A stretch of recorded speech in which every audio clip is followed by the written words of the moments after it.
আসসালামু আলাইকুম। আমি তাসনিম ফেরদাউস। ২০২৪-২৫ সেশন মেডিকেল ভর্তি পরীক্ষায় জাতীয় মেধায় তৃতীয়।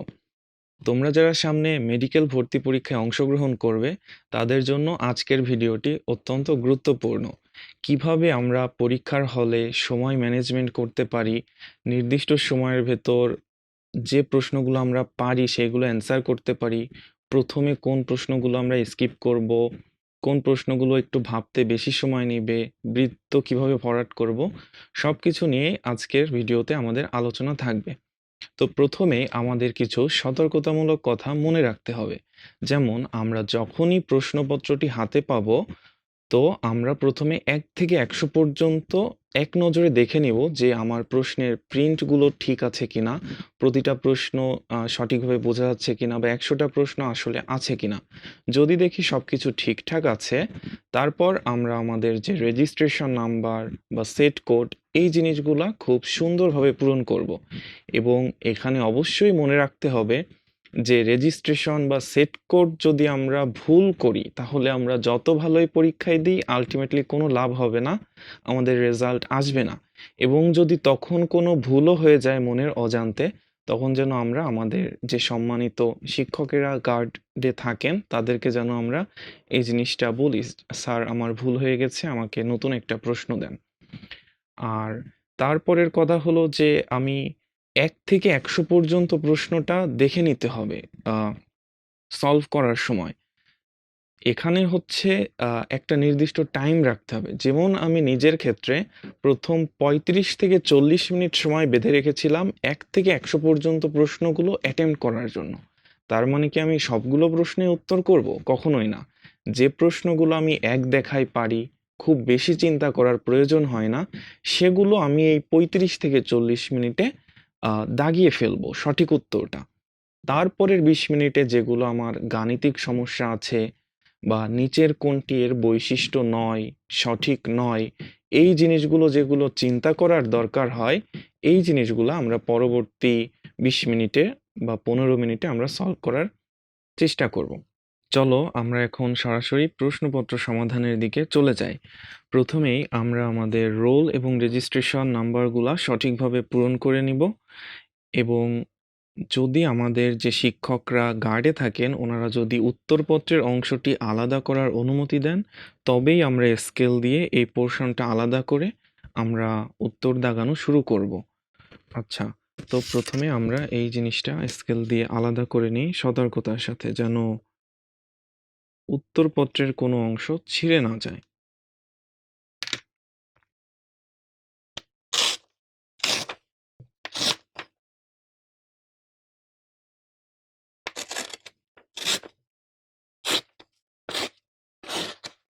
আচ্ছা, তো আমাদের উত্তরপত্রের অংশটি আলাদা করা হয়ে গেল। এখন আমরা সতর্কতার সাথে আমাদের রেজিস্ট্রেশন নাম্বার বা সেট কোড যেটা থাকে এবং রোল নাম্বারগুলা পূরণ করি। তো ধরো রোল নাম্বার আমি এখানে র্যান্ডমলি কিছু বসিয়ে বৃত্তগুলো ফিল আপ করি, রেজিস্ট্রেশন নাম্বারও আমি র্যান্ডমলি বসাই।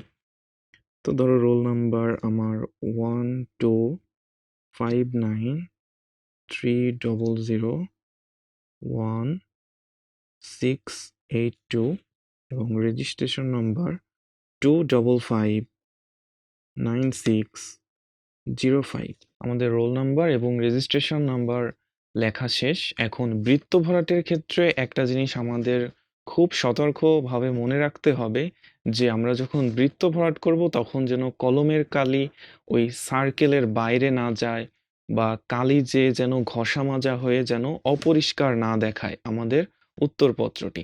তো চলো কিভাবে বৃত্তটি ভরাট করতে হয় আমরা সেটি দেখে নিই। প্রথমে হচ্ছে আমরা যখন এটা ভরাট করব তখন আগে সার্কেল দিয়ে নিব। সার্কেল দেওয়ার পর আস্তে আস্তে আমরা সেন্টারের দিকে নিয়ে আসব কলমের কালিটা।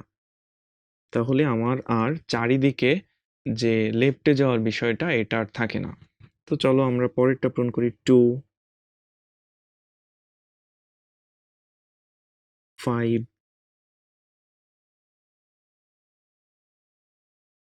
93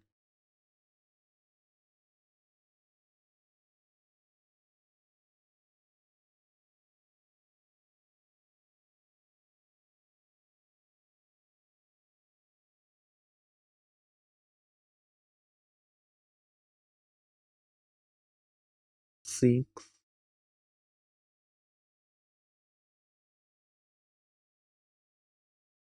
8,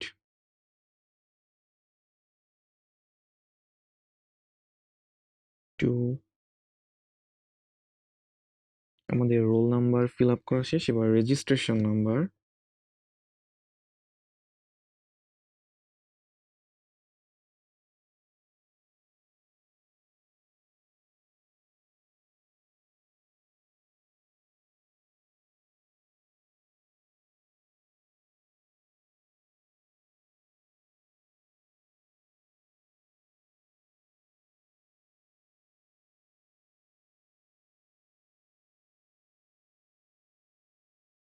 And lastly 5.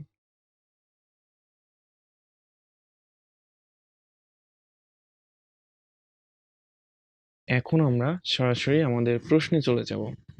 এক্ষেত্রে আমরা এক নজর দেখায় যে উত্তরটা পারি, খুব বেশি চিন্তা করার দরকার হয় না। সেই প্রশ্নগুলো আমরা প্রথম চান্সেই সলভ করার চেষ্টা করব এবং এক্ষেত্রে আমাদের টাইম স্লট থাকবে 35 থেকে 40 মিনিট। এর অধিক যেন আমরা ফার্স্ট অ্যাটেম্পটেই সময় ব্যয় করার চেষ্টা না করি এবং এক্ষেত্রে 35 থেকে 40 মিনিট সময়ের মধ্যে যেন আমরা 1 থেকে 100টা প্রশ্নই আমাদের পড়া হয়ে যায় এবং যেগুলা পারি ওইগুলার উত্তর করব। তো চলো প্রথম থেকেই আমরা শুরু করি। ফার্স্ট কোশ্চেন ইংরেজির।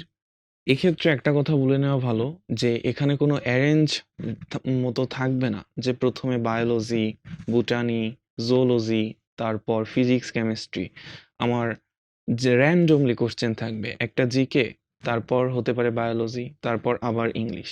তো দেখো প্রথমেই এই প্রশ্নের উত্তর হলো দ্য ওয়ার্ড আর্টিসান মিনস। এর অর্থ কি? An artist, A craft, A crafts person, A producer. সঠিক উত্তর হলো সি, এ ক্রাফটস পারসন। তো আমরা আরেকটা জিনিস খেয়াল রাখবো যে আমি যখন একের উত্তর দাগাবো তখন যেন আমি প্রশ্নের নাম্বারের সাথে আমার ওএমআর এর নাম্বারটা খেয়াল রাখি। একের প্রশ্নে যেন আমরা ওএমআর এর 2-এ ফিল আপ না করি। তো একে artisan means a craftsman, answer হচ্ছে সি। তো একের সি। আমরা মুখে মুখে নিজের মনে মনে বলতে থাকবো যে একের সি, একের সি, মানে যাতে সাউন্ড না হয়, যেন ভুল না যায় ওএমআর দাগানোর জন্য। তারপর প্রশ্ন দেখো, একটা ফিজিক্সের প্রশ্ন। স্থিতিশীল অবস্থা থেকে যাত্রা শুরু করে একটি বস্তু 5 সেকেন্ডে 187.5 মিটার পথ অতিক্রম করলে বস্তুটির ত্বরণ কত? এখন আমার কি প্রথমেই এই গাণিতিক সমস্যাটা সমাধান করা উচিত হবে? অবশ্যই না।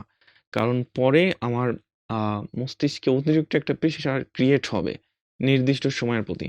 তো মনে করো এটা আমি জাস্ট স্কিপ করে যাব। প্রথম চান্সে বলেছিলাম যে কোনো গাণিতিক বা কঠিন ম্যাথমেটিক যেগুলা রাফ করতে হয় এইগুলা যেন আমরা না করি। তো এই কোশ্চেনটা আমি রেখে দিলাম। এটা জাস্ট ফাঁকা রাখতে পারো অথবা হালকা করে জাস্ট দাগ নাম্বারের পাশে একটা ডট, খুব বেশি যেন এখানে দাগাদাগি করা না হয় এবং কখনোই প্রশ্নপত্রে উত্তরে যেন দাগ না পড়ে। আমরা জাস্ট এখানে পাশে একটা ডট দিতে পারি বা রাফ করতে পারি, কিন্তু কোনো উত্তরে যেন কলমের কালি না লাগে। দ্বিতীয় question, the word anybody is an example of. Anybody অবশ্যই এটি একটি ইনডিফিনাইট প্রোনাউন, মানে হচ্ছে এটি অনির্দিষ্ট করে বোঝাচ্ছে। এনিবডি, সামবডি, সামন এই জাতীয়। তাহলে 3-এর কি হবে? 3-এর এ।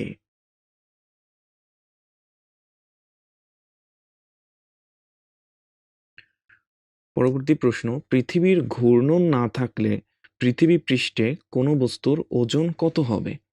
এটি মূলত বৃদ্ধিপ্রাপ্ত হবে, কেননা আমরা জানি g dash is equal to g minus omega square R cos square lambda.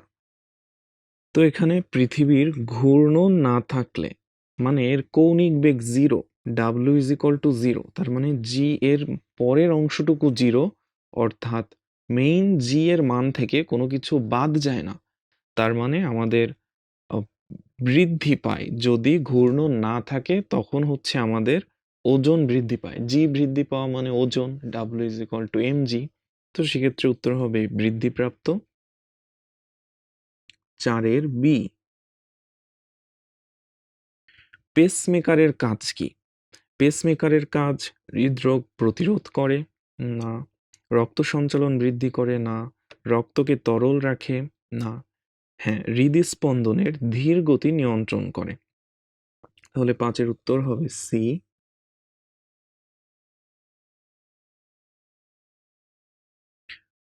এরপর ফুসফুসের আবরণকে কি বলে? এটি একটি সহজ প্রশ্ন। ফুসফুসের আবরণকে বলে প্লিউরা। 6 বি।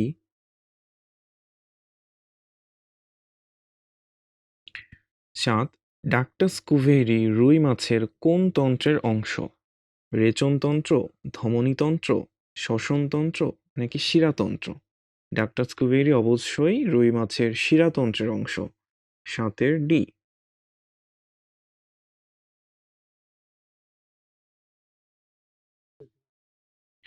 কোন চক্রের মাধ্যমে যকৃতে ইউরিয়া তৈরি হয়? ক্রেবস চক্র, অর্নিথিন চক্র, নাইট্রোজেন চক্র নাকি কার্বন চক্র? অবশ্যই অর্নিথিন চক্রের মাধ্যমে যকৃতে ইউরিয়া তৈরি হয়। তাহলে 8 উত্তর হবে বি।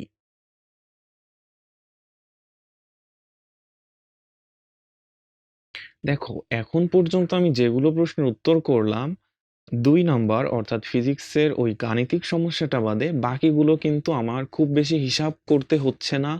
একদম যাকে বলে এক কথায় উত্তর।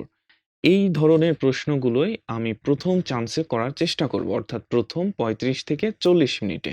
তারপর আমি এই গাণিতিক সমস্যাগুলোর কাছে আবার ফিরে আসব। পরবর্তী প্রশ্ন, ফোকাস দূরত্ব 1000 সেন্টিমিটার হলে উত্তল লেন্সের ক্ষমতা কত? এটি একটি সহজ, তাই আমরা প্রথমেই করতে পারি। ক্ষমতা P is equal to 1/f। অবশ্যই খেয়াল রাখতে হবে f মানে ফোকাস দূরত্বটা হতে হবে মিটারে, কিন্তু আমার প্রশ্নে দেওয়া আছে 1000 সেন্টিমিটার, একে মিটারে কনভার্ট করলে হয় 10 মিটার। তাহলে 1/10 0.1। এখন একটা জিনিস খেয়াল করো, 0.1 প্লাসও আছে, 0.1 মাইনাসও আছে, কোনটা দিব? যেহেতু বলা আছে উত্তল লেন্স, উত্তল লেন্সের ক্ষেত্রে অবশ্যই পজিটিভ হয়, তার মানে 9 উত্তর হবে সি, প্লাস 0.1।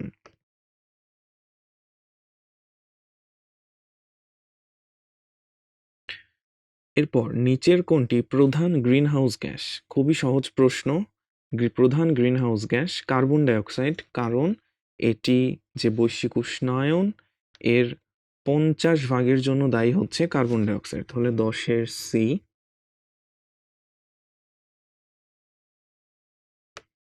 11 রেস্ট্রিকশন এনজাইমের কাজ কি? রেস্ট্রিকশন এনজাইম যার অপর নাম আণবিক কাঁচি, তার মানে ডিএনএ খণ্ডকে জোড়া লাগানো, না, এটি হচ্ছে লাইগেজের কাজ। নির্দিষ্ট জীবে রিকম্বিনেন্ট ডিএনএ প্রবেশ করানো, এটিও হবে না। কাঙ্ক্ষিত ডিএনএ কে নির্দিষ্ট স্থানে ছেদন করা বা কাটা, হ্যাঁ, তার মানে 11 উত্তর হবে সি।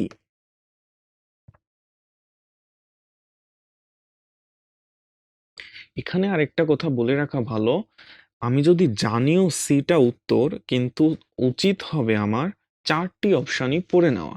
প্রথমটাই মনে হচ্ছে উত্তর হলেও জাস্ট 5 সেকেন্ড সময় নিয়ে, 10 সেকেন্ড সময় নিয়ে আমি যেন 4টা অপশানই পড়ে নিতে পারি, তাহলে আমার ভুল যাওয়ার সম্ভাবনা খুবই কম থাকবে। আমি সবগুলো অপশানই যেন আমি একবার চোখ দিয়ে দেখে তারপর অন্তত ওএমআর এর উত্তরটা ফিল আপ করি। তো পরবর্তী প্রশ্ন হচ্ছে, শিখা পরীক্ষায় ব্যবহৃত কোবাল্ট ব্লু গ্লাস কোন আলো সম্পূর্ণ শোষণ করে? গোলাপি লাল, হালকা বেগুনি, নীলাভ সবুজ নাকি সোনালী হলুদ? অবশ্যই সোনালী হলুদ। তাহলে 12 উত্তর হবে ডি। 13 একটি বস্তু 4.9 মিটার পার সেকেন্ড বেগে খাড়া উপরের দিকে নিক্ষিপ্ত হলে এটি কত সময় শূন্যে থাকবে? এটি খুবই সহজ একটা ম্যাথ, তাও ধরো আমি এটি প্রথমে স্কিপ করে গেলাম। প্রথমে আমি এক কথায় উত্তরগুলো আগে শেষ করি। পৃথিবীতে প্রাণীকুলের অস্তিত্বের মূলে কোন রাসায়নিক প্রক্রিয়া অত্যাবশ্যক? এ মাটিতে প্রাকৃতিক নাইট্রোজেন ফিক্সেশন, বি হেবার পদ্ধতি, সি অসওয়াল্ড পদ্ধতি, ডি বায়োলজিক্যাল ফিক্সেশন। এটি হচ্ছে উত্তর হবে 14 এ মাটিতে প্রাকৃতিক নাইট্রোজেন ফিক্সেশন। এখন দেখো আমি ১৩ নাম্বার প্রশ্নটা স্কিপ করে গিয়েছিলাম, তাই এখন হয়তো আমি ভুলেও যেন ১৩ নাম্বারের ABCD এর কোনোটি না দেখায়, এটি খেয়াল রাখতে হবে। ১৪ দাগ দেখাচ্ছি, ১৪ এ মাটিতে নাইট্রোজেন প্রাকৃতিক নাইট্রোজেন ফিক্সেশন। পরবর্তী প্রশ্ন, কোন সালে ঢাকা মেডিকেল কলেজ প্রতিষ্ঠিত হয়? ঢাকা মেডিকেল কলেজ প্রতিষ্ঠিত হয় ১৯৪৬ সালে। তাহলে ১৫ B.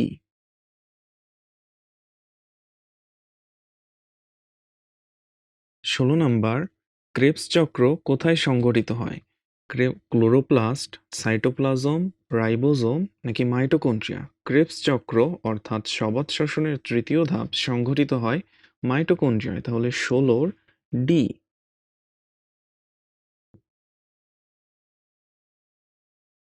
১৭ number, the term Bravo. Bravo মানে কোনো কিছুর অভিনন্দন জানানো হচ্ছে বা উচ্ছ্বসিত কোনো ভাব প্রকাশ করা হচ্ছে, তাহলে এটা কোন parts of speech? An adverb, an interjection, a conjunction or a preposition? Bravo অবশ্যই যদি এমন কোনো উৎফুল্ল বা উচ্ছ্বসিত কিছু বোঝানো হয়, তাহলে এটা হবে ইন্টারজেকশন। তাহলে ১৭ বি।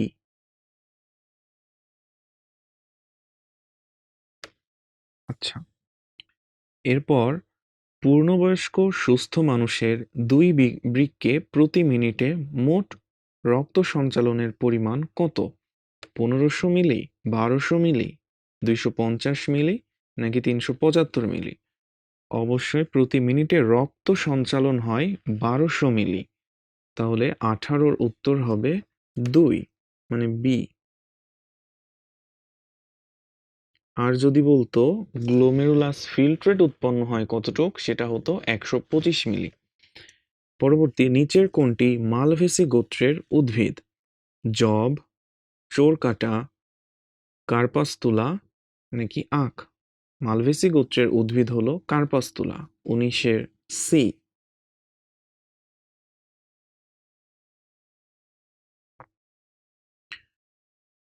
পরবর্তী প্রশ্ন, বাংলাদেশের ১০০ টাকার নোটে কোন মসজিদের ছবি আছে? মডেল মসজিদ, ষাট গম্বুজ মসজিদ, তারা মসজিদ নাকি আতিয়া মসজিদ? বাংলাদেশের ১০০ টাকার নোটে তারা মসজিদের ছবি আছে। তাহলে ২০-এর উত্তর হবে সি, তারা মসজিদ।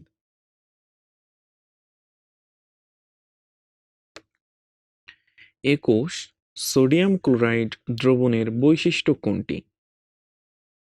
এ, এটি টিন্ডাল প্রভাব দেখায়। বি, এর কণাগুলো যে কোনো মাধ্যমে দৃশ্যমান। সি, মিশ্রণের স্থিতি সুস্থিত। এর ব্রাউনীয় গতি আছে। আচ্ছা, সোডিয়াম ক্লোরাইড অর্থাৎ NaCl এটি একটি সমসত্ত্বীয় মিশ্রণ। তার মানে এর মিশ্রণের স্থিতি সুস্থিতি এবং বাকি তিনটা অপশন ভুল। তাহলে ২১-এর সি।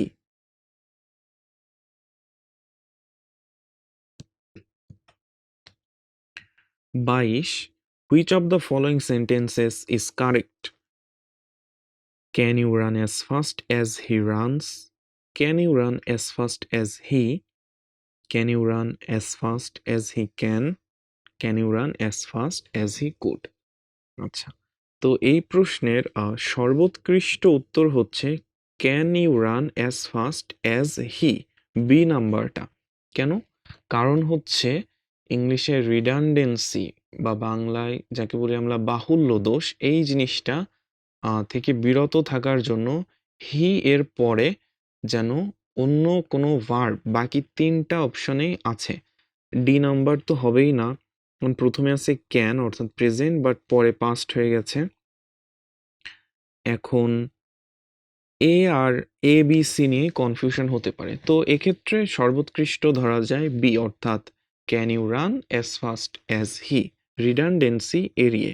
তাহলে ২২-এর উত্তর হবে বি। ২৩, জেনেটিক ইঞ্জিনিয়ারিং এর প্রধান জীবজ সাধনী কোনটি? জীবজ সাধনী হলো explant, F factor, restriction enzyme, plasmid. এর উত্তর হচ্ছে ২৩-এর ডি অর্থাৎ প্লাজমিড।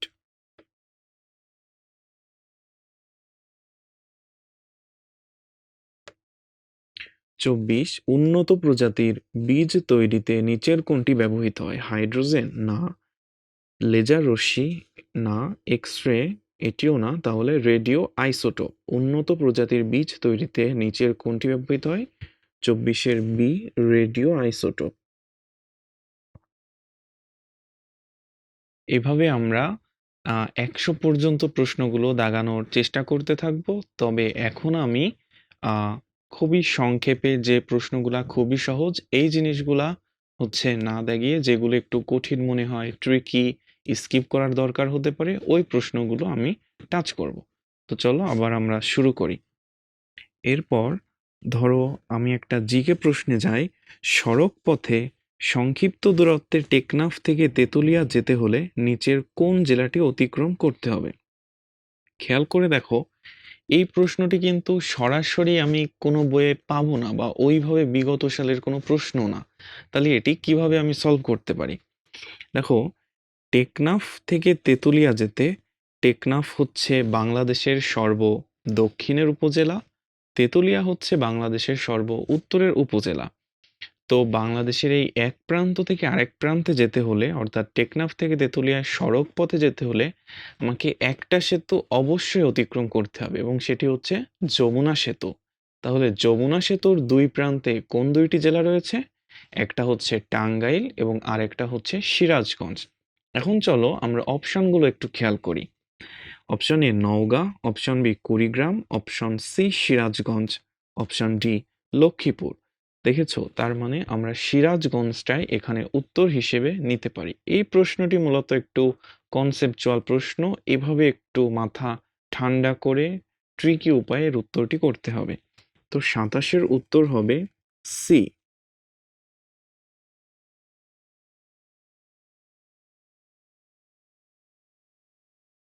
পরবর্তী প্রশ্ন, মুক্তিযুদ্ধকালে বাংলাদেশ ফিল্ড হাসপাতালের সূচনা করেন কে? এটিও একটি ট্রিকি প্রশ্ন। কনফিউশন হচ্ছে ক্যাপ্টেন আক্তার আহমেদ নাকি ডাক্তার জাফরুল্লাহ চৌধুরী। প্রথম কথা হলো যে বাংলাদেশ ফিল্ড হাসপাতাল এটি হচ্ছে মুক্তিযুদ্ধকালীন সময়ে সেক্টর ২ এর অধীনে পরিচালিত মুক্তিযোদ্ধাদের সেবাদানের উদ্দেশ্যে তৈরি করা একটি চিকিৎসা কেন্দ্র। এখন ক্যাপ্টেন আক্তার আহমেদ ২ নম্বর সেক্টরের যে সেক্টর কমান্ডার ছিলেন খালেদ মোশাররফ, তো ওনাকে হচ্ছে এই বিষয়টা জানান একটা হাসপাতাল তৈরির বিষয়। মানে প্রথম উদ্যোগটা নেন উনি বা প্রথম যে কাজটা এটা উনি করেন। পরবর্তীতে একটা গোয়াল ঘর পরিষ্কার করে যে হাসপাতালের প্রাথমিক ব্যবস্থাটা ওখানে করা হয়। তো ফিল্ড হাসপাতালের সূচনা বলছে এখানে সূচনা করেন ক্যাপ্টেন আক্তার আহমেদ, বাট এর যে পরবর্তীতে সম্প্রসারণ সেখানে ডাক্তার জাফরুল্লাহ চৌধুরী, ডাক্তার এম এ মবিন এনারা যুক্ত ছিলেন। এনারা পরবর্তীতে হচ্ছে সম্প্রসারণে কাজ করেন। তাহলে সূচনা করেন কে? ৩৬-এর উত্তর হবে বি।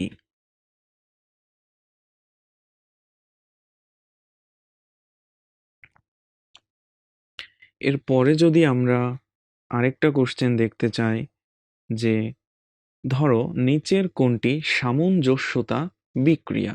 আচ্ছা, সামঞ্জস্যতা বিক্রিয়া হচ্ছে আহ, বিক্রিয়ক অংশে ওই পরমাণুটার বিভিন্ন জারণমান থাকলেও উৎপাদে যে জারণমান একদম জিরো হয়ে যাবে বা একই হয়ে যাবে। তো সেক্ষেত্রে সামঞ্জস্যতা বিক্রিয়া এক্ষেত্রে হতে পারে 48-এর ডি, যে হাইড্রোজেন সালফাইড এর সাথে হচ্ছে সালফার ডাইঅক্সাইড, এর বিক্রিয়ায় পানি এবং সালফেট। তার মানে এখানে সালফারের জারণ মান কত? যেহেতু হাইড্রোজেন, এখানে হচ্ছে -2, আবার SO2 তে এখানে হচ্ছে +4। দুই ধরনের জারণ মান, বাট যখন উৎপাদে সালফারের জারণ মান হয়ে গেছে 0, তাহলে নিচের কোনটি সামঞ্জস্যতা বিক্রিয়া? এটি হবে 48-এর ডি।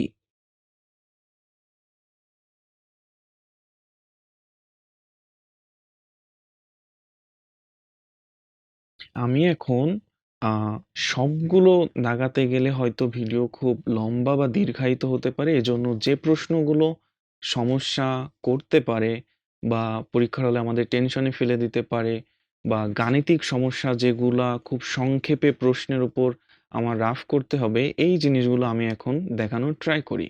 বাকি যেগুলো এক কথায় উত্তর, এগুলা এখন আমি স্কিপ করছি বা আগে কয়েকটা স্কিপ করেছি। তো পরবর্তীতে যদি আমরা যাই, এখানে একটা কোশ্চেন আছে যে একটি গোলকের ব্যাসার্ধ d is equal to 10 plus minus 0.1 centimetre হলে এর আয়তনের শতকরা ত্রুটি। ধরো আমি সবগুলো দাগিয়ে আসছি, বলেছিলাম না ম্যাথ প্রথমে স্কিপ করব, তাহলে ধরো এটা আমি স্কিপ করলাম। আচ্ছা, তারপর পরবর্তী প্রশ্ন হতে পারে আমার জন্য যে দেখো জিকের ক্ষেত্রে আমাদের একটা কনফিউশন থাকে, যেহেতু আমাদের পরীক্ষার 1 মাস আগে যুক্ত হলো আন্তর্জাতিক। তো জিকের ক্ষেত্রে সাম্প্রতিকের গুরুত্বটা কতটুকু এটা বোঝা যাবে। দেখো, বৈষম্য বিরোধী আন্দোলন চলাকালে শহীদ আবু সাইদ কবে শহীদ হন? এটি কিন্তু সাম্প্রতিক সময়ের, আমরা যখন পরীক্ষা দিয়েছি সাম্প্রতিক সময়ের প্রশ্ন। এর উত্তর হচ্ছে আবু সাইদ 16ই জুলাই শহীদ হন। তাহলে 58-র উত্তর হবে এ।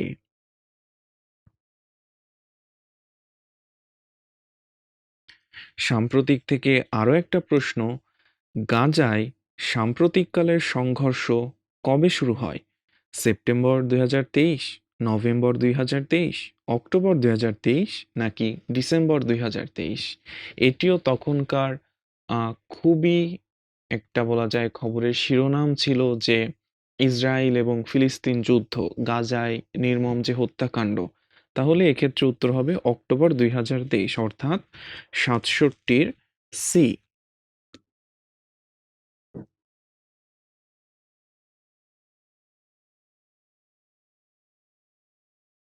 এরপর যদি আমরা দেখি আরেকটা গাণিতিক সমস্যা, 35 ডিগ্রি সেলসিয়াস পানিতে অক্সিজেনের দ্রাব্যতা 2.3 ইন্টু 10⁻⁻4 মোলারিটি হলে ppm এককে তা কত? ধরো এটা আমি স্কিপ করলাম। আরেকটা প্রশ্ন, দুইটা ভেক্টর রাশির মান যথাক্রমে 8 ও 6 একক, এরা পরস্পর 30 ডিগ্রি কোণে ক্রিয়াশীল হলে এদের ভেক্টর গুণফল কত? তো এটা মোটামুটি সহজ। ভেক্টর গুণফল আমরা জানি এ বি সাইন থিটা, তার মানে 8 গুণ 6 গুণ গুণ সাইন 30, তার মানে সাইন 30-এর মান হচ্ছে হাফ। তো এক্ষেত্রে কি আমি এখন পুরো যেভাবে পরীক্ষার হলে আমরা খাতায় করতাম ওভাবে করব? না, তুমি কিছু কিছু ক্যালকুলেশন মনে মনেও করতে পারো। যেমন সাইন 30 এর মান হচ্ছে হাফ, তার মানে নিচেই 2 আর 6 কেটে গেল 3, 3 আটা 24। কারণ যত সংক্ষেপে এবং অ্যাকুরেটলি আমি উত্তরগুলো করতে পারি, এটি আলটিমেটলি আমার সময় বাঁচাতে সবচেয়ে বেশি হেল্প করবে। তাহলে 72-এর উত্তর হবে ডি, অর্থাৎ 24।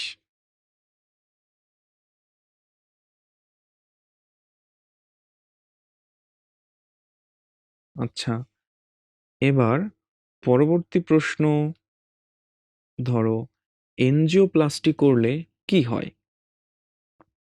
সরু ধমনী প্রশস্ত হয়, হৃদস্পন্দনের গতি ধীর হয়, হৃদস্পন্দন বৃদ্ধি পায়, নাকি রক্ত সঞ্চালনের গতি বৃদ্ধি পায়? এনজিওপ্লাস্টি কেন করা হয়? ধরো ধমনী বা এর যে লুমেন এটা সরু হয়ে গেল, এখান থেকে রক্ত চলাচল করতে পারে না, তার মানে সরু ধমনী প্রশস্ত করার জন্য। 78-এর উত্তর হবে এ।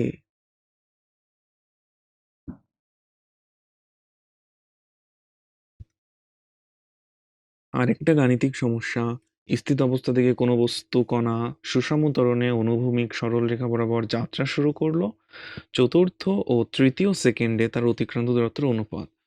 এখানে বোঝা যাচ্ছে যে আমার সূত্র দিয়ে কিছু একটা করতে হবে, এটাও আমি প্রথমে না করি। এরপর যদি আমি একটা আসি, দেখো একটা ইংরেজির প্রশ্ন, the chairperson, complete the sentence with the parts given below, gave a good speech, uttered a good speech, pronounced a good speech or made a good speech। এখন সত্যি কথা বলতে এই প্রশ্নের এ এবং ডি নাম্বার অপশন দুটাই মোটামুটি সঠিক বলা চলে। The chairperson gave a good স্পিচও সঠিক, চেয়ারপারসন মেড এ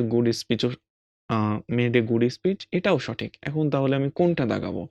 এখানে তো আমি প্রশ্নে ২ টা উত্তর সিলেক্ট করতে পারবো না। তাহলে আর এর সঠিক অ্যান্সারটা আসলে কি? এটা আসলে যে প্রশ্ন করেছেন প্রশ্নকর্তা সম্মানিত স্যার উনিই ভালো জানেন। তবে যদি বলো আমি এখন কি দাগাবো? আমার কাছে সর্বোৎকৃষ্ট মনে হয় gave a good speech। তাহলে আমি ৯২ এর দাগাই ৯২ এর এ।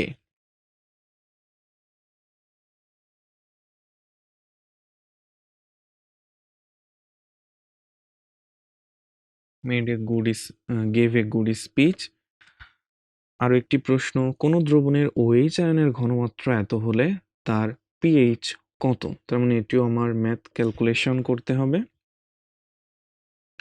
সবশেষে আরেকটি প্রশ্ন যে 10% সোডিয়াম কার্বনেট দ্রবণের মোলারিটি কত? ধরো এটি আমার এখন শেষ প্রশ্ন। তাহলে এখন থেকে আমি মোটামুটি গাণিতিক সমস্যার সমাধান করতে পারি। যেহেতু আমার একবার ১ থেকে ১০০ পর্যন্ত করা শেষ এবং যেগুলা স্কিপ করেছি এখন আমি সেগুলা করব। যদি আমার কথা বলি তাহলে আমার ১ম ১ থেকে ১০০ পর্যন্ত ১ম চান্সে যেতে সময় লেগেছিল মোটামুটি ৩৫ থেকে ৩৭ মিনিট। তারপর আমি ১ম চান্সে যেগুলা স্কিপ করেছিলাম পরবর্তীতে ভেবে দাগাবো সেইগুলা করব। তো চলো এই অঙ্কটা করা যাক। 10% সোডিয়াম কার্বনেট দ্রবণের মোলারিটি করো। তুমি প্রশ্নপত্রে যেকোনো জায়গায় রাফ করতে পারো। যদি পার্সেন্টেজ দেয়া থাকে এবং মোলারিটি জানতে চায় তাহলে আমরা কি জানি? পার্সেন্টেজ গুণ 10 বাই সোডিয়াম কার্বনেটের ভর সংখ্যা কত? ১০৬। তাহলে হচ্ছে 10% গুণ 10 বাই ১০৬। দেখো এখন উপরে হচ্ছে ১০০ আর নিচেই হচ্ছে ১০৬। তার মানে বোঝা যাচ্ছে ১ থেকে কম হবে। তাহলে অপশন যে আমি যদি এখন অ্যাকুরেট অ্যান্সারটা বের নাও করি তাহলে কি আমি উত্তর দেখাতে পারবো? চলো দেখি। ১ এর কম কি আছে? আচ্ছা ১ এর কম ২ টা অপশন আছে। 0.94, 0.95। তাহলে এখন আমি আর অপশন দেখেই বলতে পারছি না। ধরো এখানে থাকতো 1.95 তাহলে আমি বাকি ক্যালকুলেশনটুকু না করেই বলে দিতে পারতাম অ্যান্সার হবে এ। কারণ ১ এর কম একটাই আছে। তো এর যদি আমি পুরোটাই করি তাহলে এর উত্তর আসে 0.94।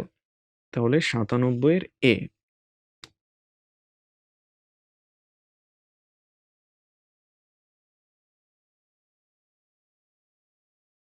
ধরো এখন আমার ১০০ টা পর্যন্ত আমি যেগুলা পারি সেগুলা দাগানো শেষ।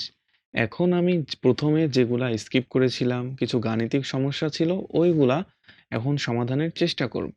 তবে এক্ষেত্রে অবশ্যই তোমাদের মনে রাখতে হবে যে আমি ১০০ টা দাগাচ্ছি বা সবগুলো দাগাচ্ছি যে সবগুলাই দাগাতে হবে মোটেও এমন না।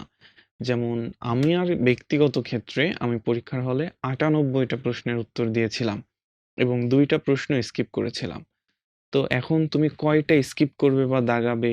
বা আরেকটা কমন জিজ্ঞাসা থাকে তোমাদের যে ভাইয়া আমি আন্দাজে দাগাবো কিনা? এখন আন্দাজের বিষয়টা হচ্ছে কোনো প্রশ্নের ৪ টা অপশনের ভেতর তুমি যদি ২ টা অপশন ইজিলি বাদ দিতে পারো যে তুমি নিশ্চিত এই ২ টা অপশন হবেই না এবং বাকি ২ টা অপশনের ভেতর কনফিউশন যে হয় এ হবে না হলে সি হবে। এক্ষেত্রে তুমি এই প্রশ্নটা অ্যাটেম্প্ট করতে পারো। কারণ তখন তোমার সঠিক হওয়া এবং ভুল হওয়ার চান্স 50-50। বাট একটা প্রশ্নের ৪ টা অপশন তুমি কখনো জীবনে চোখে দেখোই নাই। একদম অচেনা একটা প্রশ্ন, কখনো সলভেও আ তুমি প্রশ্নটির সম্মুখীন হওনি। সেক্ষেত্রে এই ধরনের প্রশ্নগুলা তোমার এড়িয়ে যাওয়া বুদ্ধিমানের কাজ হবে। তো চলো ১ম এ আমি যে গাণিতিক সমস্যাগুলা স্কিপ করেছিলাম যেন আমি সহজ প্রশ্নগুলো খুব তাড়াতাড়ি দাগাতে পারি, ওই গাণিতিক সমস্যাগুলো এখন কিভাবে সংক্ষেপে আমি জাস্ট রাফ করে উত্তরগুলো বের করতে পারি ওইগুলা দেখে নিই। ১ম এ ২ নাম্বার প্রশ্ন যে স্থিতিশীল অবস্থা থেকে যাত্রা শুরু করে একটি বস্তু ৫ সেকেন্ডে এত মিটার পথ অতিক্রম করলে বস্তুটির ত্বরণ কত? আমরা জানি s = ut plus half at square. এখন যেহেতু বলেছি স্থিতিশীল অবস্থা তার মানে u0 তার মানে ut পুরোটাই হচ্ছে 0। এটা আর তোমার বসিয়ে করার দরকার নেই। 0 ইনটু t এত সময় তো আমাদের নাই। যেটা মনে ক্যালকুলেশন করা যায় ওটা নিজের মানে মাথায় নিচ থেকেই করে নিতে হবে। তারপর এস ইজ ইকুয়াল টু কত, ধরো এখানে আমার জায়গার সংখ্যাটা আমি উপরে করি। এস হচ্ছে এখানে 187.5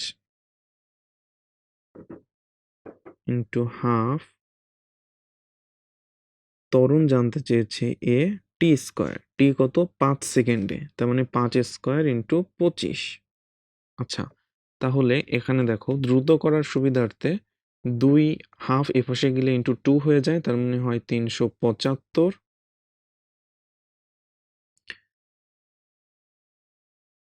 এ ইন্টু 25। তো তাহলে a is equal to 375 divided by 25 is equal to 15 metre per second square, 2 এর এ।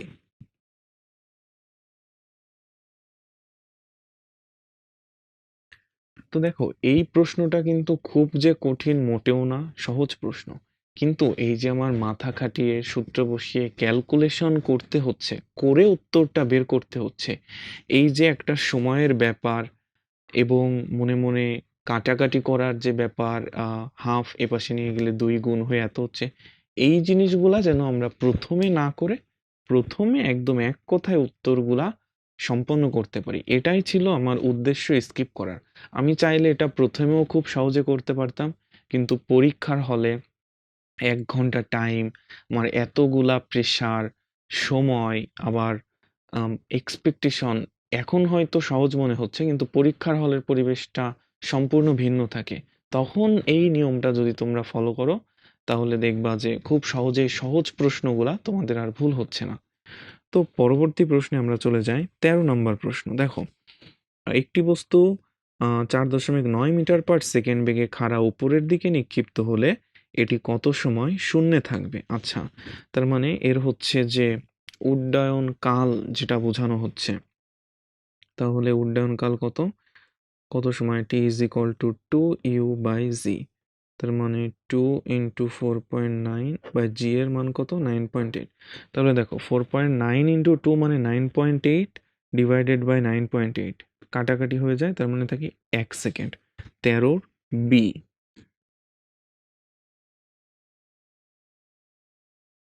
আচ্ছা, ধরো 25 নাম্বার প্রশ্নটা আমি স্কিপ করলাম। আমার যে বলেছিলাম না 100টায় দাগাতে হবে এমন কোনো কথা নেই। যদিও এটা ইজি প্রশ্ন, বাট তোমাদের বোঝানোর স্বার্থে ধরো আমি আজকে 100টা দাগাবো না, আমি 99টা দাগাবো। এজন্য এটা স্কিপ করলাম। যদিও এটা সহজ প্রশ্ন, বাট তোমাদের বোঝানোর স্বার্থে বলছি। কারণ তুমি সব প্রশ্ন যদি দাগাতে যাও নেগেটিভ মার্কিং আছে। এক্ষেত্রে কিন্তু তোমার যে জিনিসটা তুমি পেরেছো ওইখান থেকে তোমার মাইনাস হতে থাকবে মার্ক। তো নেগেটিভ মার্কিং এর কথাটা অবশ্যই মাথায় রাখতে হবে। এর পরবর্তী প্রশ্ন ছিল আমাদের, চলো দেখি কোন প্রশ্নটা আমরা স্কিপ করেছিলাম। এই যে 55 নাম্বার প্রশ্নটা, একটি গোলকের ব্যাসার্ধ d is equal to এত সেন্টিমিটার হলে আয়তনের শতকরা ত্রুটি কত? আচ্ছা, তো এক্ষেত্রে শতকরা ত্রুটি হচ্ছে 3 ইন্টু,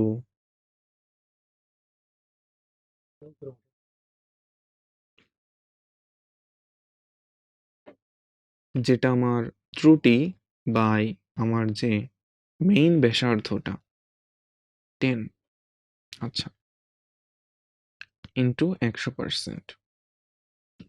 তো এই ক্ষেত্রে হিসাব নিকাশ করলে এর মান আসে হচ্ছে 3%, অর্থাৎ 55 উত্তর এ।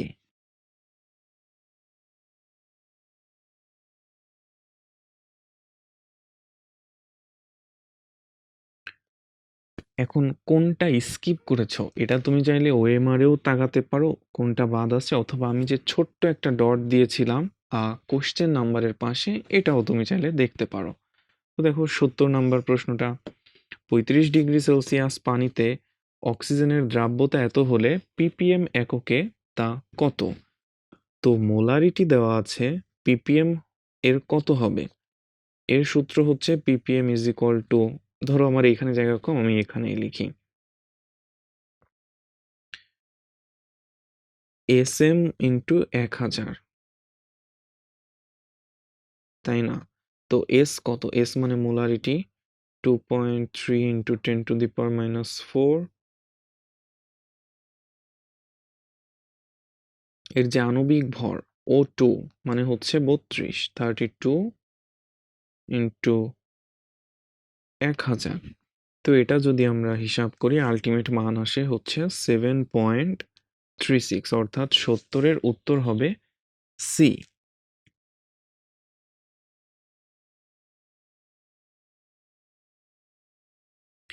এরপরের প্রশ্ন, স্থিতাবস্থা থেকে কোনো বস্তুকণা সুষম ত্বরণে অনুভূমিক সরল রেখা বরাবর যাত্রা শুরু করলো, তৃতীয় ও চতুর্থ সেকেন্ডে তার অতিক্রান্ত দূরত্বের অনুপাত কত? মানে 3 নাম্বার এবং 4 নাম্বার সেকেন্ডে তার অতিক্রান্ত দূরত্বের অনুপাত কত হবে? ধরো এখানে আমার জায়গার সংখ্যাটা আমি এখানে করি, মানে চতুর্থ বাই তৃতীয়, তাই না? তো T4 বাই T3, তো এখান কততম সেকেন্ড এর সূত্রটা ছিল V0 plus half a into 2t minus 1।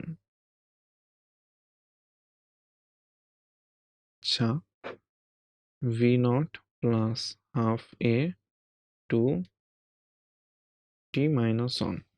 এখন এই দুইটার জাস্ট অনুপাত। এখন V0 কে আমার আছে বলেই দিচ্ছে প্রশ্নে স্থিতাবস্থা মানে 0, এইটা আর তুমি হিসাবের মধ্যেই আনবা না, তার মানে V0 নাই। আচ্ছা, এবার দেখো হাফ এ এখানে কি বলছে? সুষম ত্বরণে, তার মানে দুইটা এর মান সেম, হাফ এ এই দুইটাও কেটে যায়। এইটার আলাদা করে তুমি লিখতে যাবা না যে সমান চিহ্ন দিয়ে ইজ ইকুয়াল টু এত, আমরা যত সংক্ষেপে করে পারি বিষয়টা। তারপর 2t4, তার মানে চতুর্থ সেকেন্ডে, মনে মনে চতুর্থ সেকেন্ডে 4 দুগুণে 8 মাইনাস 1 ডিভাইডেড বাই 3 দুগুণে 6 মাইনাস 1, 7/5, তার মানে 7:5। এটা কত হবে? এটা হবে হচ্ছে 7:5 হবে। 75-এর উত্তর হবে বি।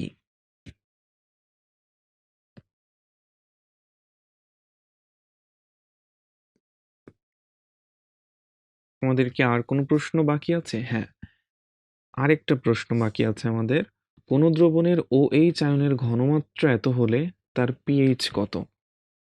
দেখো, এটাও কিন্তু একটু ক্যালকুলেশন করতে হবে, আমরা দেখেই বলে দিতে পারবো না এর উত্তরটা কত হবে। তাহলে যেহেতু আরেকটা জিনিস খেয়াল করো, এখানে বলছে OH আয়নের ঘনমাত্রা, তার মানে আমরা কিন্তু ডিরেক্ট মাইনাস লগ H প্লাসের ঘনমাত্রা এটা দিতে পারবো না। আচ্ছা, আগে আমরা OH আয়নের ঘনমাত্রাটা নির্ণয় করি। 3.5 into 10 to the power minus 4 মানে হচ্ছে 0.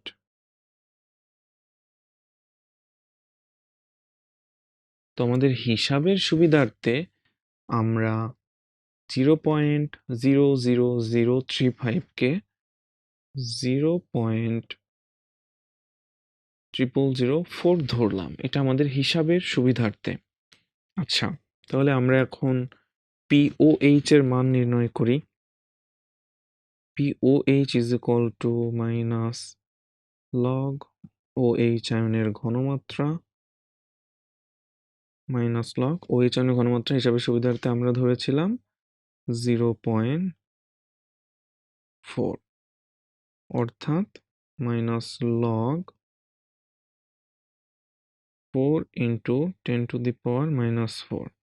এই মাইনাস 4 যদি সামনে চলে আসে, মাইনাসে মাইনাসে প্লাস, তার মানে হচ্ছে 4 মাইনাস, এখন লগ 4 এর মান কত? লগ 4 এর মান হচ্ছে 0.6, তার মানে 3.4। এটাই কি আমার উত্তর? পি পিএইচ এর মান না, এটা হচ্ছে POH এর মান, তার মানে পিএইচ কত হবে? পিএইচ হবে আমার 14 মাইনাস 3.4, তার মানে এটা কত আসে? 10.6।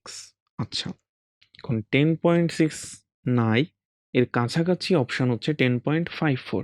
ওই যে আমরা হিসাবের সুবিধার্থে 0.00035 কে আমরা 0.0004 ধরেছিলাম, সেই জন্য 10.6 মানে 10.54, তার মানে 93 এর উত্তর হবে 10.54 বি।